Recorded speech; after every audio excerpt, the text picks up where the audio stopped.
pam. Lasă acolo, nu, lasă-l jos. Hai, salut! Astăzi am luat ceva foarte interesant dintr-un magazin. Presupun că v-ați dat deja seama, dar ținând cont că nu sunt plătit pentru așa ceva, nu fac reclamă, nu fac publicitate.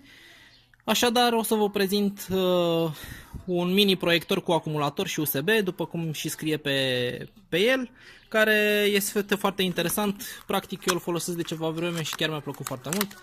Ținând cont că este o cutie mini, bineînțeles că este și un mini unboxing. În interior, bineînțeles, avem un cablu cu USB și micro USB pentru alimentare.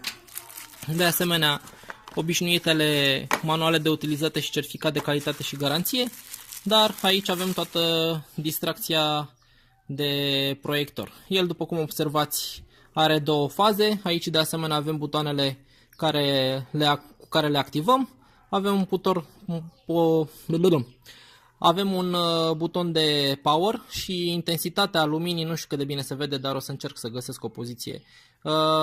Este de două faze, mai mică și mai mare, 6 respectiv 3W și de asemenea în cazuri de urgență avem această lumină roșie-albastră care ne poate ajuta în cazuri de extremă urgență.